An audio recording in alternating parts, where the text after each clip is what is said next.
السلام علیکم ورحمۃ اللہ وبرکاتہ۔ الحمد للہ وکفی وسلام علی عباده الذین اصطفی، اما بعد فاعوذ باللہ من الشیطان الرجیم، بسم اللہ الرحمن الرحیم۔ ومن احسن قولا ممن دعا الى اللہ وعمل صالحا وقال اننی من المسلمین۔ صدق اللہ مولانا العلی العظیم۔ نحن على ذلك لمن الشاهدين والشاكرين والحمد لله رب العالمين۔ اللهم صل على سيدنا محمد وعلى آل سيدنا محمد وأصحابه وأزواجه وبارك وسلم۔ محترم بزرگوں اور دوستو،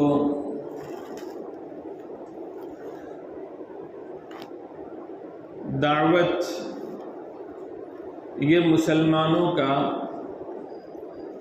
ایک اہم فریضہ ہے، بلکہ اس امت کی جو خصوصیت بیان فرمائی گئی ہے اور اس کو جو بہترین امت قرار دیا گیا ہے، تو اس کی بنیادی وجہ دعوت ہے۔ کنتم خیر امت اخرجت للناس تأمرون بالمعروف وتنہون عن المنکر وتؤمنون باللہ، کہ تم بہترین امت ہو، لوگوں کی نفع رسانی کے لیے نکالی گئی ہو، تم اچھائیوں کا حکم کرتے ہو اور برائیوں سے روکتے ہو، اور اللہ پر ایمان رکھتے ہو، اللہ پر یقین رکھتے ہو۔ یہ اس امت کی بنیادی خصوصیت ہے اور اس کے بہترین امت ہونے کی نشانی اور علامت ہے۔ اس آیت میں جہاں مسلمانوں کو خیر امت فرمایا گیا، بہترین امت بتایا گیا، وہیں پر ان کی ذمہ داری بھی بتلا دی گئی۔ یعنی اگر کوئی کچھ ہے تو اس کی کچھ نہ کچھ پہچان ہوتی ہے، اور وہی پہچان اس کی عزت اور شرف کو بڑھانے والی چیز بنتی ہے۔ ایک ڈاکٹر ہو لیکن اب وہ دوسروں کا علاج نہیں کرتا، تو پھر ایسا ڈاکٹر سماج میں وہ وقعت، وہ مقام نہیں پاتا جو کہ خدمت کرنے والے ڈاکٹر کی ہوتی۔ اسی طرح سے کوئی عالم صاحب ہو، کوئی مفتی صاحب ہو، لیکن اپنی وہ فرض منصبی کو نہ سمجھے اور اپنی ذمہ داری کو پوری نہ کرے، تو پھر ان کی ویسی عزت اور توقیر نہیں ہوتی جس کے وہ حقدار ہے۔ ایسے ہی ایک مسلمان ہونے کی نسبت پر بحیثیت مسلمان سارے ہی مسلمانوں کا وقار، عزت، شرف اور ان کی بہتری کا جو اللہ رب العزت نے ارشاد فرمایا کہ تم بہترین امت ہو، یہ اسی صورت میں ہے جبکہ یہ اپنی ذمہ داری کو پورا کرے۔ اب ان کی ذمہ داری کیا تھی؟ ان کی ذمہ داری تھی کہ لوگوں کے نفع والے کام کرتے، اچھائیوں کا حکم کرتے، برائیوں سے روکتے، یعنی دعوت کا فریضہ انجام دیتے، اور پھر اس کے ساتھ ساتھ خود یقین کی دولت سے مالا مال۔ ایسا نہیں ہے کہ جس چیز کی دعوت دے رہے ہیں، جس دین کی طرف بلا رہے ہیں، جس ایمان کی طرف بلا رہے ہیں، اور جس شریعت پر عمل کی دعوت دی جا رہی ہے، اور جس شریعت کو اپنی زندگی کا حصہ بنانے کی دعوت دی جا رہی ہے، تو پھر یہ ان کی زندگی اس سے خالی۔ محاصل اس کا یہ ہے کہ ایسا نہیں ہے کہ صرف زبانی دعوت ہے، بلکہ صورتحال یہ ہے کہ دین اور شریعت خود ان کی زندگی میں ایسی رچ بس گئی ہے کہ وہ کلمے کی شہادت والے بن گئے ہیں۔ ایک ہوتا ہے کلمے کا اقرار، زبان سے کہے لا الہ الا اللہ محمد الرسول اللہ، لیکن ایک ہے کلمے کی شہادت۔ قرآن کریم میں بھی فرمایا گیا وَكَذَلِكَ جَعَلْنَاكُمْ أُمَّةً وَسَطًا لِتَكُونُوا شُهَدَاءَ عَلَى النَّاسِ، کہ تم امت وسط بنائی گئی ہو، اور امت وسط ہے کیوں؟ لِتَكُونُوا شُهَدَاءَ عَلَى النَّاسِ، تاکہ تم لوگوں کے اوپر گواہ بنو۔ تمہارا چلنا، تمہارا پھرنا، تمہارا بولنا، تمہارا عمل، ہر چیز میں کلمہ نظر آئے، ہر چیز میں شریعت نظر آئے، تمہارے دل میں اور عمل میں دین اور شریعت رچی بسی ہو، تو یہ تم خود یقین کی دولت سے مالا مال ہے، تم خود شریعت پر عامل ہے، تو پھر اب تم گواہ بنے ہوئے ہو۔ اب تمہاری ذمہ داری ہے کہ لوگوں کے نگرانی کرے، ان کے اوپر گواہ بنے، اپنے عمل سے بھی ان کو بتائیں کہ اصل دین شریعت کیا ہے، اور ساتھ ساتھ ان کو دین اسلام کی طرف بلانے والے بنے، داعی بنے۔ یہ ہر مسلمان کی ایک حیثیت، داعی کی حیثیت ہے۔ میں یہ نہیں کہتا کہ دعوت یہ پورا دین ہے، لیکن میں یہ ضرور کہتا ہوں کہ قرآن و سنت کی روشنی میں، سلف صالحین کی تصریحات کی روشنی میں دعوت ایک بنیادی فریضہ ہے، اور ہر مسلمان پر ہے، اور ہر مسلمان پر اس کی صلاحیت، اس کی قابلیت، اس کی لیاقت اور اس کے اسباب، وسائل اور حالات تناظر کو دیکھتے ہوئے اس کے اوپر ذمہ داری عائد ہوتی ہے۔ کسی کو بھی مفر نہیں ہے۔ یہ تو اللہ تعالیٰ کا احسان ہے کہ اللہ تعالیٰ نے ایک نظام برپا فرما دیا، حضرت جی مولانا الیاس صاحب رحمۃ اللہ علیہ کو کھڑا فرما کر، کہ پورے عالم میں ایک دعوت کی محنت چل رہی ہے، جس کے ذریعے سے جو مسلمان دین سے دور ہے، یا مسلمانوں میں کچھ عملی خامیاں ہیں، صفات سے دور ہے، تو ان لوگوں کو ضرورت مند بن کر ان کے پاس جایا جاتا ہے، اور بے غرض لوگوں کو اللہ کے گھر میں، مسجد میں لایا جاتا ہے، ایک پورے نظام عمل سے ان کو گزارا جاتا ہے، اور ان کے ظاہر کو اور باطن کو بنانے کی کوشش ہوتی ہے۔ کتنے ہی لوگ ایسے ہیں کہ جو بالکل کفر کے دہانے پر تھے، لیکن اللہ تعالیٰ نے اب انہیں ایمان کی چاشنی عطا فرما دی۔ کتنے ہی لوگ تھے کہ جن کے اخلاق ختم ہو چکے تھے، بد اخلاقی کی حد ہو چکی تھی، لیکن جب وہ دعوت کے اس نظام سے جڑے تو ان میں ایک تبدیلی آ گئی۔ شرابیوں کی شراب چھوٹ گئی، اور زنا کرنے والوں کے زنا چھوٹ گئے۔ اسی طرح سے بےمانی اور بد اخلاقی کرنے والوں کے اخلاق درست ہو گئے۔ اسی طرح سے کتنے بے عمل لوگ تھے، غافل لوگ تھے، اب ان کے ہاتھوں میں تسبیح آ گئی، وہ مسجدوں کے کھوٹے بن گئے، عبادت گزار بن گئے۔ یہ کام ایک حیرت انگیز نتیجے لے کر آیا، کیونکہ یہ مسلمانوں کی ذمہ داری والا کام تھا۔ دعوت کا ایک پہلو تو یہ ہے کہ مسلمان اپنے گھر سے اصلاح کی شروعات کرے، اپنے محلے میں جائے، اپنے علاقے میں، پھر اس کے بعد پورے عالم کی سیر کرے، اور ہر مسلمان کو اس کی اصل پر لے آئے۔ ایک دعوت تو یہ ہے، اور یہ فریضہ الحمدللہ دعوت و تبلیغ کی معروف محنت کے ذریعے سے اللہ لے رہے ہیں۔ اللہ تعالیٰ اس کی قیامت تک حفاظت فرمائے، اور اللہ تعالیٰ اس کی قدردانی کے ہر مسلمان کو توفیق عطا فرمائے۔ اس کے ساتھ ساتھ دعوت کا ایک پہلو یہ ہے کہ جو غیر مسلم ہیں، جن کو ابھی ایمان کی حلاوت نصیب نہیں ہوئی، جو کفر کی اور شرک کی دلدل میں پھنسے ہوئے ہیں اور بالکل جہنم کے کنارے پر لگے ہوئے ہیں، ان لوگوں کو اسلام کی طرف دعوت دی جائے، انہیں ایمان بتایا جائے، انہیں شرک اور کفر کی خرابیاں بتلائی جائے۔ یہ بھی ایک ذمہ داری والا کام مسلمانوں پر ہے۔ آج کی صورتحال یہ ہے کہ کچھ خوش نصیب لوگ یہ کام تو کر لیتے ہیں، کبھی انفرادی شکل میں اور کبھی جماعتی شکل میں، لیکن عمومی طور پر ہر مسلمان میں جو دعوت کی تڑپ ہونی چاہیے، حضور صلی اللہ علیہ وسلم کے صدقے میں،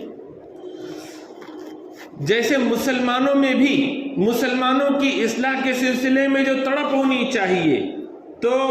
وہ بھی کمی کا شکار ہے، اسی طرح سے غیر مسلموں میں جو دین کی دعوت کی تڑپ ہونی چاہیے اس میں تو بالکل ہی ایسا خالی پن نظر آتا ہے۔ دعوت کا کام تو تڑپ چاہتا ہے۔ حضرت جی مولانا الیاس صاحب رحمۃ اللہ علیہ کے ابتدائی حالات میں لکھا ہے کہ آپ نے ڈاکٹروں کو جمع کیا، ان کے بیچ میں دین کی بات رکھی۔ اب حضرت جی مولانا الیاس صاحب رحمۃ اللہ علیہ کوئی مرتب تقریر نہیں فرمایا کرتے تھے، آپ کی زبان میں لکنت ہونے کی وجہ سے بمشکل کچھ جملے ادا کر پاتے تھے۔ آپ نے بات رکھی، جماعت میں نکلنے کی تشکیل ہوئی، لیکن کسی نے نام نہیں لکھایا۔ آپ تقریر کر کے بیٹھ گئے۔ تھوڑی دیر کے بعد ایک ڈاکٹر صاحب کھڑے ہوئے اور انہوں نے کہا کہ میں جانے کے لیے تیار ہوں۔ لوگوں نے کہا کہ اگر جانا ہی تھا تو پہلے بیان کے بعد فوراً جب تشکیل ہو رہی تھی تبھی نام لکھا دینا تھا۔ تو ان ڈاکٹر صاحب نے کہا کہ میں قلب کا اور دل کا ڈاکٹر ہوں۔ میں نے ان کو بیٹھنے کے بعد دیکھا کہ اگر اب کوئی نہیں نکلے گا تو ان کی حالت قلب کی اب اس طرح کی ہے کہ ان کی دل کی حرکت بند ہو جائے گی اور ان کا انتقال ہو جائے گا۔ اس وجہ سے میں کھڑا ہو گیا نام لکھانے کے لیے۔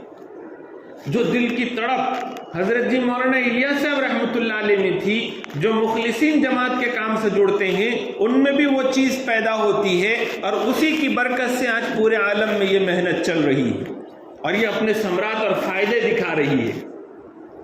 اور یہی تڑپ ہر مسلمان کو ہونی چاہیے، اپنے مسلمان بھائیوں کی اصلاح کی، تربیت کی بھی، اور ساتھ ساتھ غیر مسلموں کے اندر دعوت پہنچانے کی۔ ذرا دیکھو حضور پاک علیہ الصلوۃ والسلام کی جو نمایاں شان قرآن کریم میں بیان کی گئی ہے۔ اللہ تعالیٰ نے بے شمار پیغمبر بھیجے اور پیغمبروں کے تذکرے بھی قرآن کریم میں کیے، لیکن دوسرے پیغمبروں کے مقابلے میں حضور پاک علیہ الصلوۃ والسلام کی شان جو نمایاں خاص طور سے نظر آتی ہے وہ کس وجہ سے؟ حضور صلی اللہ علیہ وسلم نے فرمایا، امی عائشہ راوی ہے کہ اے عائشہ، کسی نبی کو اتنا نہیں ستایا گیا جتنا کہ تیری قوم نے مجھے ستایا ہے۔ بظاہر دیکھیں تو بنی اسرائیل کے نبیوں پر حالات بہت زیادہ آئے کہ انہیں آروں سے چیر دیا گیا۔ حضرت نوح علیہ السلام کو 950 سال تک تکلیفیں پہنچائی گئی۔ بظاہر ان کی تکلیفیں زیادہ نظر آتی، لیکن حقیقت میں تکلیف اور اذیت جو پہنچی تو حضور صلی اللہ علیہ وسلم کو پہنچی، اور اس کی وجہ کیا ہے کہ حضور صلی اللہ علیہ وسلم کے دل میں جو انسانوں کی، مانو جاتی کی جو محبت اور ان سے جو آپ صلی اللہ علیہ وسلم کو لگاؤ تھا، اور اس کے نتیجے میں جہنم سے بچانے کی جو تڑپ اور فکر تھی، تو وہ سب میں زیادہ تھی پچھلے نبیوں کے مقابلے۔ فَلَعَلَّكَ بَاخِعٌ نَفْسَكَ، اللہ رب العزت فرماتے کہ آپ اپنی جان کو ہلاکت میں ڈال دیں گے اگر یہ لوگ ایمان نہیں لائے تو۔ یعنی کسی کا ایمان نہ لانا یہ حضور صلی اللہ علیہ وسلم کو ایسی تکلیف میں مبتلا کر دیتا تھا کہ جس کی وجہ سے ایسا لگتا تھا کہ آپ کی جان نہ چلی جائے۔ آپ صلی اللہ علیہ وسلم کے صدقے میں اس کا کچھ نہ کچھ حصہ ہم سب کو نصیب ہونا چاہیے۔ دعوت ہے کیا؟ دعوت غیر مسلموں میں دعوت کو بھی آج الگ الگ انداز میں لیا جا رہا ہے۔ دعوت ہے کیا؟ ہم مانتے ہیں کہ دعوت یہ مسلمانوں کے مفاد کی چیز نہیں ہے، یہ اللہ رب العزت کی رحمت والی چیز ہے اور رحمت کا مظہر ہے۔ اللہ تعالیٰ نے انسانوں کو اپنا خلیفہ بنایا، ان کو عقل اور شعور عطا فرمایا، علم عطا فرمایا، اور انسانوں کو با اختیار بنایا۔ دوسری مخلوق با اختیار نہیں ہے۔ اور پھر اللہ تعالیٰ نے اپنی خصوصی رحمت کی وجہ سے اور انسانوں سے خصوصی محبت کی وجہ سے نبیوں کا سلسلہ ان میں جاری فرمایا، اور کم و بیش 1,24,000 انبیاء دنیا میں مبعوث ہوئے۔ کوئی دنیا کا خطہ علاقہ ایسا نہیں، کوئی قوم ایسی نہیں جس کے پاس کوئی نبی نہ آیا ہو، اور یہ نبی کا آنا اور نبی کے ذریعے سے اللہ کی طرف بلایا جانا اور ایمان کی طرف بلایا جانا، دین کی طرف بلایا جانا، یہ اللہ تعالیٰ کی خصوصی رحمت کا حصہ ہے جو انسانوں کو میسر آیا ہے۔ پھر اخیر میں میرے اور آپ کے آقا احمد مصطفیٰ محمد مصطفیٰ صلی اللہ علیہ وسلم تشریف لائے، آخری کتاب نازل کی گئی۔ چونکہ پچھلے جتنی چیزیں نبیوں کے ذریعے سے الگ الگ قوموں میں اور قبیلوں میں اور دنیا کے خطوں میں پہنچی تھی، بعد میں چل کر اس میں گڑبڑ ہو گئی، ملاوٹ ہو گئی، اور وہ قومیں اور وہ مذہب کے ماننے والے اپنی اصل مذہبی تعلیمات سے بے خبر ہو گئے، جاہل ہو گئے۔ تو پھر آخری ایڈیشن اللہ تعالیٰ کا آیا اور آخری پیغمبر آئے جو پورے عالم کے لیے نبی بنا کر بھیجے گئے۔ آپ صلی اللہ علیہ وسلم کے وصال فرما جانے کے بعد اب وہ ذمہ داری اس امت پر عائد ہوئی۔ اس امت کے لوگوں کا کام یہ نہیں ہے کہ لوگوں کے دھرم پریورتن کروائے، ان کا کام دعوت ہے۔ دعوت مذہب تبدیل کرنے کا نام نہیں ہے۔ جس علاقے میں، جس قوم میں، جس ذات میں اور جس دھرم میں جو کچھ بھی مذہبی چیزیں نظر آتی ہے، جو چیز بھی خدائی تصورات والی صحیح چیزیں نظر آتی ہے، وہ اس قوم کے پاس جو کبھی کوئی نبی آئے تھے اور جس پر یہ ایمان لائے تھے ان کی باقیات ہیں۔ ان کو ٹٹولنا ہے، ان سے ملاقاتیں کرنی ہیں، ان کو قریب کرنا ہے، اس میں سے ان چیزوں کو جو ان کے درمیان میں موجود ہے اس کو موضوع بحث بنانا ہے، اور ان کے پاس وہ صحیح چیز پہنچانا ہے جو ان کی تھی پہلے۔ یعنی کہ تجدید کے کام کا نام، اصلاح کے کام کا نام دعوت ہے۔ آج ہو یہ گیا ہے کہ چند صدیوں سے عیسائی مشنری کے ذریعے سے سیاسی دبدبہ، سیاسی قوت حاصل کرنے کے لیے مذہب کی تبلیغ کا سلسلہ شروع ہوا۔ حکومت کی سرپرستیوں میں حکمران جہاں پر بھی گئے اور انہوں نے دنیا کے لوگوں کو غلام بنایا، جیسے 200 سال ہمارا بھی دیش غلام رہا ہے، تو یہاں انہوں نے آتے ہی اپنی عیسائی مشنریز کو بھی لایا اور چرچ کھولے، اور پھر انہوں نے اپنی عیسائی مشنریز کو جو مذہب کی تبلیغ پر لگایا تو اس کا مقصد یہ رکھا گیا کہ حکومت کو مضبوط کرنا ہے، اقلیت کو اکثریت میں بدلنا ہے، اور ایک سیاسی قوت پیدا کرنی ہے، کنٹرول بحال رکھنا ہے۔ اس تناظر میں وہ کام ہونے لگا اور اس کے ذریعے سے انسانوں کا استحصال ہونے لگا، انسانوں پر ظلم ہونے لگا۔ تو پھر جو مقامی یونٹیں تھی، مقامی مذہب تھے، ان کو خطرہ محسوس ہوا اور انہوں نے ان کے خلاف مزاحمت کی، اور ان کا جو دھرم چلانے کی جو کوشش اور مذہبی تبلیغ ہو رہی تھی اس کا مقابلہ ہونے لگا، اور نتیجہ آج ہمارے سامنے ہے کہ اب ایسا بنا دیا گیا ہے، مذہب تبدیلی کو اس طرح سے لیا جاتا ہے کہ یہ ایک سیاسی ہتھ کنڈا ہے۔ کسی بھی قوم کو اقتدار پر آنا ہے، کسی بھی قوم کو اگر اکثریت اور میجورٹی دکھانی ہے تو بس یہ ایک تناظر میں ایک شعبدہ بازی اور سیاسی کام بن گیا ہے، اور یہ سیاسی کام بننے کی وجہ سے اب اس میں پروپیگنڈے بھی آ گئے، جھوٹ بھی آ گیا، ہر طرح کی خرابیاں اور مناظروں کی شکل اس نے اختیار کر لی، ڈیبیٹ ہونے لگی، میڈیا، عدالتیں اور حکومت کے کارندے سب کے سب اب اس میں ملوث ہو گئے۔ اسلام کو چھوڑ کے دوسرے مذہبوں کی جو تبلیغ ہے اس میں تو یہ بات مانی جا سکتی ہے کہ یہ سیاسی دبدبے کے لیے یا سیاسی منظرنامہ بدلنے کے لیے یا پھر اس طرح کی اور دوسری چیزوں دنیاوی مفادات کے لیے یہ دھرم پریورتن کروائے جا رہے ہوں، لیکن اسلام ایسا مذہب نہیں ہے۔ اسلام میں جو دعوت رکھی گئی ہے وہ دعوت والا فریضہ یہ مسلمانوں کے فائدے کے لیے نہیں ہے، بلکہ جس قوم کے بیچ میں مسلمان رہتے ہیں ان تک وہ بات پہنچانا جو ان کی نظر میں صحیح ہے۔ آخری کتاب قرآن کریم میں آیا ہے، جو آخری پیغمبر پہنچا گئے ہیں تو وہ چیز ان تک پہنچائی جائے تاکہ ان کے پاس جو پہلے سے چیزیں موجود تھی اس میں جو سچائی والی چیزیں آج تک بھی ان کے درمیان میں موجود ہیں، جب اس سے وہ چیزیں ملے تو ان کو بھی ایک رہنمائی نصیب ہو۔ مذہب کی تبدیلی کا نام دعوت نہیں ہے، یہ خیرخواہی کا جذبہ ہے، یہ محبت کا جذبہ ہے، یہ ایک تڑپ کا جذبہ ہے کہ نہیں چاہتے کہ دوسرے ہم تو جنت چلے جائیں اور دوسرے دوزخ کے ایندھن کے اندر جلتے رہے اور وہ دنیا بھی ان کی خراب ہو اور آخرت بھی خراب ہو۔ دنیا میں انسانیت اور دنیا میں بھائی چارہ اور دنیا میں عصبیت کو ختم کرنا اور دنیا میں فتنہ اور فساد کو ختم کرنے کے لیے بھی دعوت ضروری ہے۔ یہ دعوتی عمل ہوتا رہے گا، مسلمان اپنے حکمت اور بصیرت کے ساتھ اور پوری تڑپ اور فکر کے ساتھ اپنے دل میں یہ داعیانہ جذبہ رکھیں گے اور داعیانہ صفت رکھیں گے تو اللہ تعالیٰ خود راستے سجھائیں گے، اور ان راستوں سے ہم جب غیر مسلم بھائیوں کے پاس جائیں گے اور ان کے جینے کا مقصد ان کے سامنے رکھیں گے اور ان کو توحید، رسالت اور آخرت کے مضامین بتائیں گے، تو اس وقت تو صورتحال یہ ہے کہ اکثر میجورٹی اس ملک کی وہ ہیں، اکثر میجورٹی کہ جن کو ان کے مذہب کی تعلیمات سے ہی وہ ناآشنا ہیں۔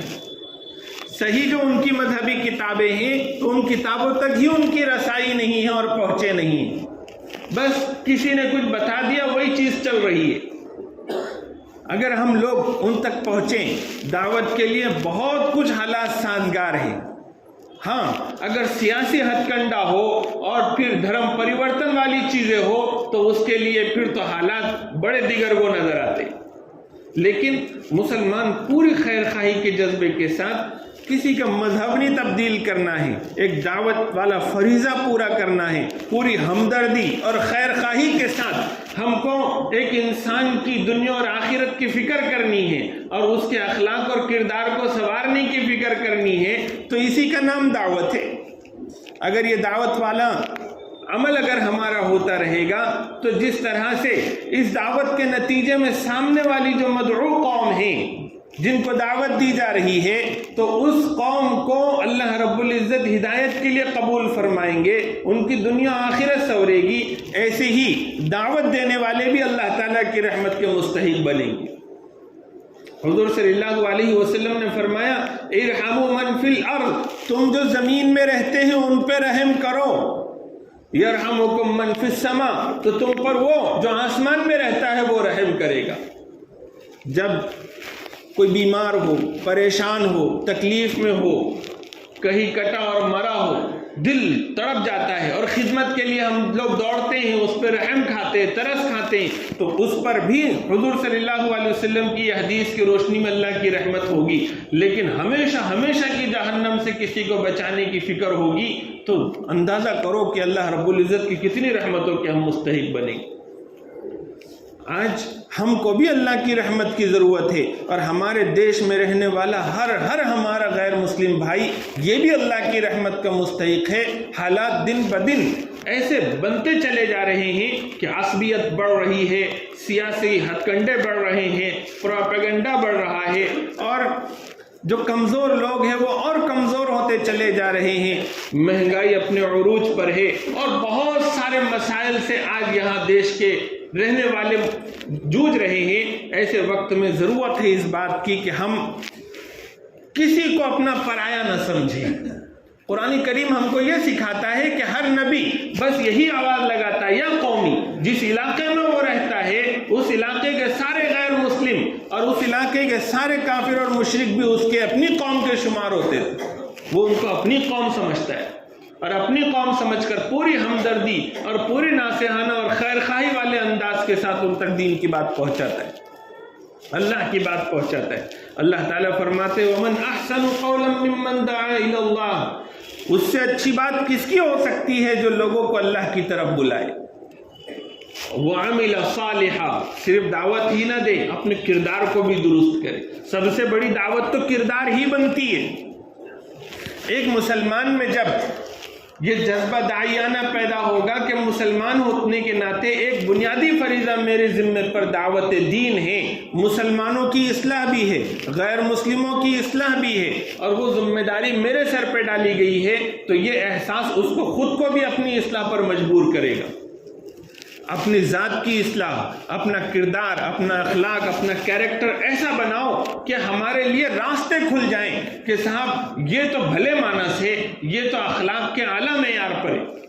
آپ ذرا اندازہ کرو، عیسائی مشنریز نے یہاں پر کام کی اور وہ بھی خیر خواہی کے جذبے کے ساتھ نہیں کی بلکہ اپنے سیاسی غلبے کے لیے کی، تو پھر اس کا نتیجہ یہ نکلا کہ جب ملک آزاد ہوا اور خدمت خلق کا ایوارڈ بڑے سے بڑا دینے کی ضرورت پیش آئی تو مدر ٹریسا کا نام سب نے پیش کیا۔ مدر ٹریسا کا، جو کہ عیسائی تھی اور جو اس ملک کی بھی نہیں تھی، لیکن جب اس نے تیمارداری میں لوگوں کی خدمت میں اپنے آپ کو لگایا تو لوگوں نے اس کا نام پیش کیا۔ اپنے کردار کو اور اخلاق کا لوہا منوانے کی ضرورت ہے۔ اس وقت میں ہر ایسے عمل سے اور ہر ایسے کام سے اور ہر ایسی بات سے جو یہاں کے بسنے والی دوسری کمیونٹیوں کو مشتعل کرے، ان کو جذباتی بنائے اور ہمارا مد مقابل بنائے، ہر ایسی چیز سے بچنا ہے، اور اس کے لیے بڑی سے بڑی قربانی دینی پڑے تو دے دینی چاہیے۔ اپنے جذبات کو، اپنے احساسات کو بھی قربان کرنا پڑے تو کر دینا چاہیے، کیونکہ ہماری ایک اپنی ذمہ داری ہے وہ دعوت دین کی، یہ کوئی ہمارے پرائے نہیں ہے۔ کبھی بھی سیاسی تناظر میں نہیں سوچنا چاہیے۔ ہم لوگ کبھی کبھی حالات کے مارے ہونے کی وجہ سے کچھ جو تنظیمیں کام کر رہی ہے اور کوئی پولیٹیکل پارٹی اپنے مخصوص ایجنڈے میں کام کر رہے ہیں تو وہ کسی کو اپنا مد مقابل بتاتے ہیں اور کسی کا اپنے آپ کو مسیحا بتاتے ہیں۔ ایسا بالکل نہیں ہونا چاہیے۔ ہم سیاسی اینگل سے دعوت کا کام نہ کریں، ہم قرآنی بنیادوں پر، حدیث کی بنیادوں پر، کہ جو کوئی ہمارے مقابلے میں جس کو پیش کرتے یہ تمہارے مد مقابل ہے، نہ، یہ ہمارے مد مقابل نہیں، یہ ہمارے مدعو ہے، یہ ہمارے وہ لوگ ہیں جن تک ہم کو دین کی دعوت کو پہنچانا ہے، یہ ہمارے اپنے لوگ ہیں۔ ہم ان کو جہنم میں جاتا ہوا نہیں دیکھ سکتے۔ ان کی آخرت کی فکر، ان کی دنیا کے معاملات میں خدمت خلق کے ذریعے سے آپس میں روابط بڑھا کر اور جس طریقے سے بھی جائز راستوں سے آپس میں تال میل ہو سکتا ہے ویسے بڑھانے کی آج ضرورت ہے۔ آج ہم کو شیطان اسی چیز میں ڈال دیتا ہے، یا پھر ہمارے دشمن جو ہم کو اپنا دشمن سمجھتے ہیں وہ لوگ ہم کو اس میں کامیاب ہو جاتے ہیں کہ یہاں کی رہنے والی جو کمیونٹیز ہیں ان کے مقابلے میں لا کر ہم کو کھڑا کر دیتے ہیں، اور اس میں وہ کامیاب ہو جاتے ہیں ہماری اپنی کچھ نافہم یا نا اہلی کی وجہ سے، اور ہماری اپنی کچھ کمزوری، نفسانی کمزوریوں کی وجہ سے۔ بالکل بھی ہم نے کسی کے مد مقابل نہیں جانا چاہیے۔ ہم نے اپنی دعوتی ذمہ داریوں کو سمجھتے ہوئے حالات کو پرامن رکھنے کی ہر قیمت پر کوشش کرنا چاہیے، اپنے اخلاق سے لوگوں کو اپنی طرف گرویدہ کرنا چاہیے تاکہ ہم ان کے سامنے اپنی بات کو پہنچا سکیں۔ اللہ تعالیٰ مجھے اور آپ کو کہنے سننے سے زیادہ سمجھنے کی اور پھر عمل کرنے کی توفیق عطا فرمائے۔ وآخر دعوانا الحمد للہ رب العالمین۔